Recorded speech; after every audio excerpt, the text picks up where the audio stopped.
कल लाहौर में जो हंगामे हुए और जिसके अंदर 13 पुलिस अफसर जो है उनको अगवा किया गया, डीएसपी को मारा गया, उसको अगवा किया गया, पुलिस की तरफ से ही फायर हुआ, मुजाहिरीन जो है वो जख्मी भी हुए और वो अपनी जान से भी गए, 5 पुलिस वाले भी अपनी जान से गए। ये तमाम वाकयात पाकिस्तान में होते रहे कल लाहौर में टीएलपी के एहतजाज को लेकर।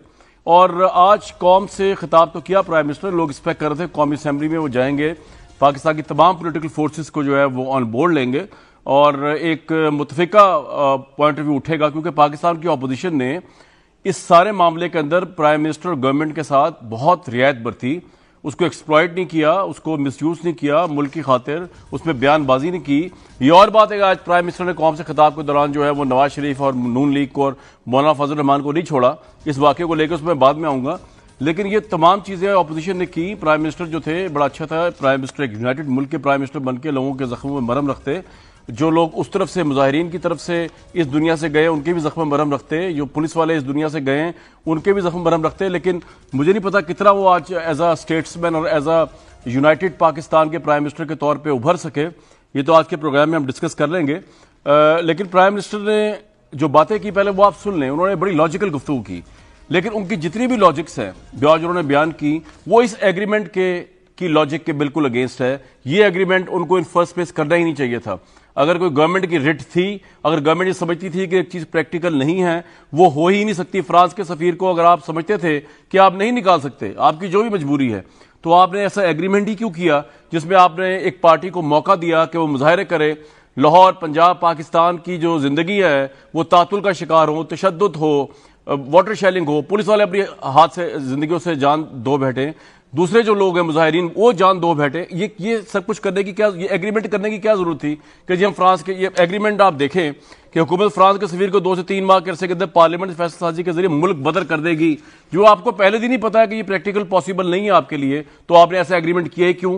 अकल फहमो फरासत लॉजिक का। और इस पर फाकी वजीर दाखिला, फाकी वजीर मजहबी अमूर के साइन हुए हुए, उसके बाद आप जब उसको इंप्लीमेंट नहीं कर सकते तो आप लोगों को प्रवोक कर रहे हैं। अब आज प्राइम मिनिस्टर ने क्या गुफ्तगू फरमाई, उसमें कुछ चीजें तो मैं हैरान हूं कि प्राइम मिनिस्टर जो है उनकी रिसर्च टीम जो है वो बिल्कुल नालायक है, जो प्राइम मिनिस्टर को मिसगाइड करती है कि फैक्चुअली ही वाज रॉन्ग। उसमें मैं आऊंगा बाद में, लेकिन पहले प्राइम मिनिस्टर ने मरहम रखना था लोगों के जख्मों पे और कौम के अपना पॉइंट ऑफ व्यू देना था, वो सुन लें जरा। टीएलपी का जो मकसद है वही मेरा मकसद है, सिर्फ हमारा तरीकाकार फर्क है। फ्रांस के एम्बेसडर को वापस भेजना फ्रांस में और उनसे सारे ताल्लुकात तोड़ देना, क्या उससे ये रुक जाएगा?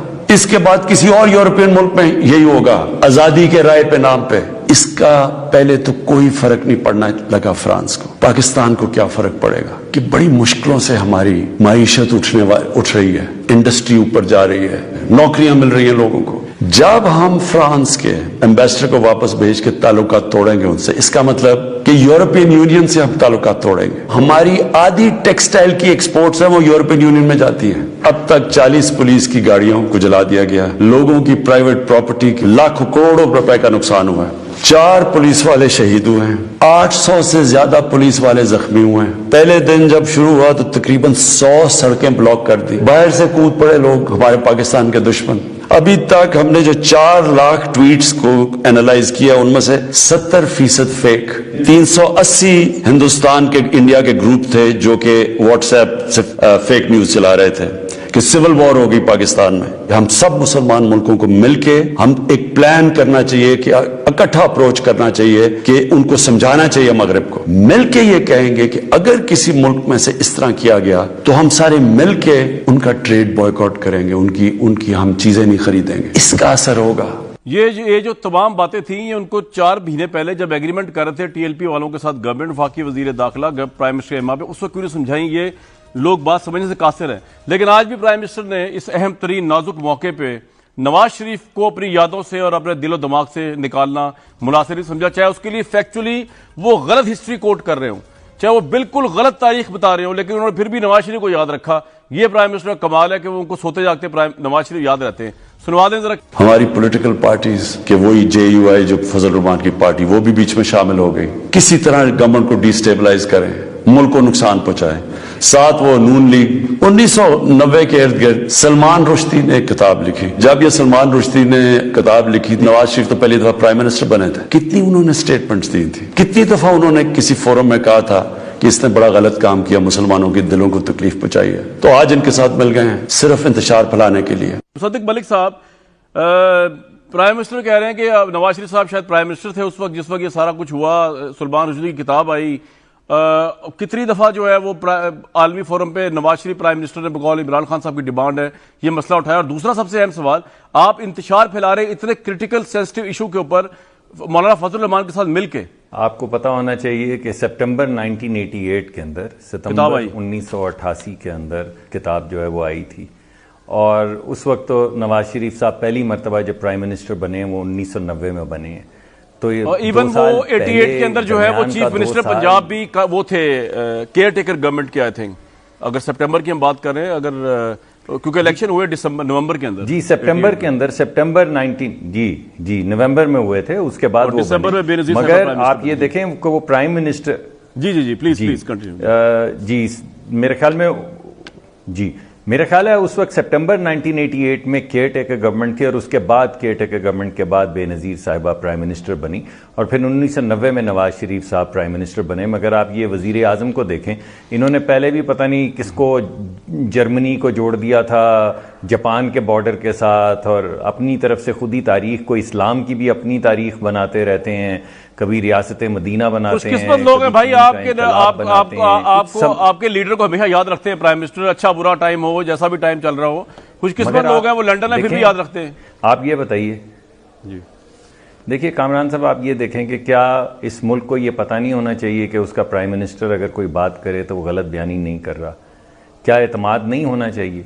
क्या जिस तरह सड़क के ऊपर सियासत होती है, इस तरह वजीर आजम को आके गलत बयानी या झूठ बोलना चाहिए टेलीविजन के ऊपर आके कि 1990 के अंदर नवाज शरीफ जब प्राइम मिनिस्टर था? कितनी तहकीक करने की ज़रूरत है? पूरे हर जगह के ऊपर लिखा पड़ा है कि कब किताब छपी और कब नवाज शरीफ साहब प्राइम मिनिस्टर बने। सवाल ये नहीं है कि उन्होंने क्या कहा है, सवाल ये है कि कोई भी बात हो, वजीर आजम साहब क्यों गलत बयानी करते हैं?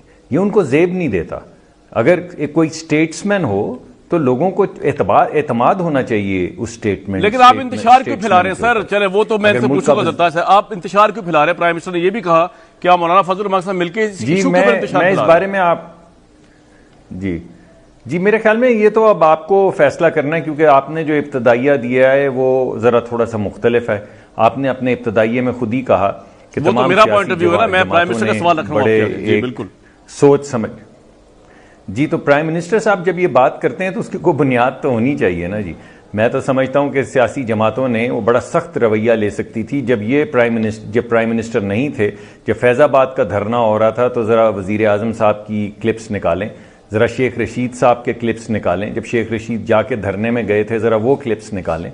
तो इस दफ़ा तो अपोजिशन ने कोई ऐसी चीज़ नहीं की है।